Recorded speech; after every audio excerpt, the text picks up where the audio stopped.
strong black woman is dead. On August 15, 1999, at 11:55 p.m., with struggling with the reality of being a human instead of a myth, the strong black woman passed away.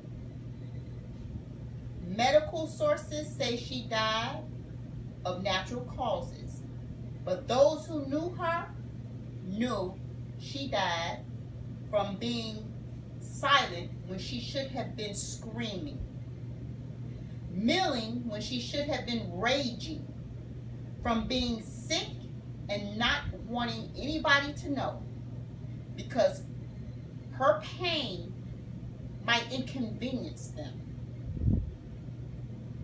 She died from an overdose of other people clinging to her when she didn't even have energy for herself.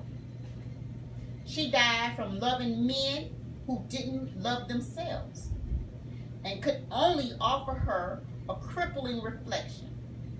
She died from raising children alone and for not being able to do a complete job. She died from the lies her grandmother told her mother and her mother told her about life, men, and racism.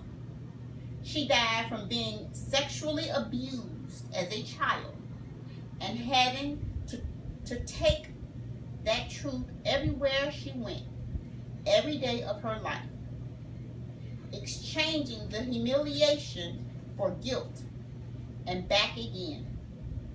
She died from being battered by someone who claimed to love her, and she allowed the battering to go on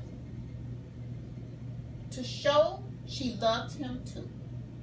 She died from asphyxiation, coughing up blood from secrets she kept trying to burn away instead of allowing herself the kind of nervous breakdown she was entitled to, but only white girls could afford. She died from being responsible because she was the last rung on the ladder, and there was no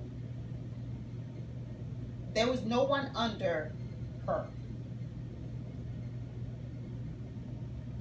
The strong black woman is dead.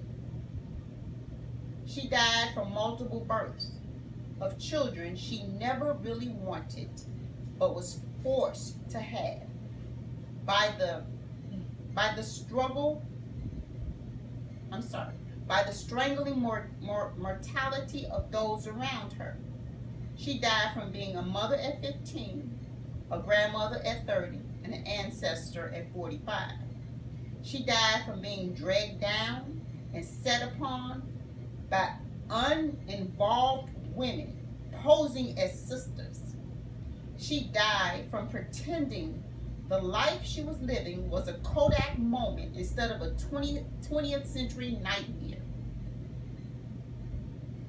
She died from tolerating Mr. Pitiful just to have a man in the house. She died from lack of orgasms because she never learned what made her body happy, and no one took the time to teach her. And sometimes when she found arms that were tender, she died because they belonged to the same gender. She died from sacrificing herself for everybody and everything when what she really wanted to do was be a singer, a dancer, or some magnificent other. She died from lies of omission because she didn't want to bring the black man down. She died from race memories of being snatched and raped and snatched and sold and snatched and bred and snatched and whipped and snatched and worked to death. She died from tributes from her counterparts who should have been matching her effort instead of showering her with dead words and empty songs. She died from myths that would not allow her to show weakness without being chastised by the lazy and hazy. She died from hiding her real feelings until they became hard and bitter enough to invade her womb and breast like angry tumors. She died from always lifting something from heavy boxed to refrigerators. The strong black woman is dead. She died from the punishment received from being honest about life, racism, and men. She died from being called a bitch, she died from being called a bitch for being verbal, a dyke for being assertive, and a whore for picking her own lovers.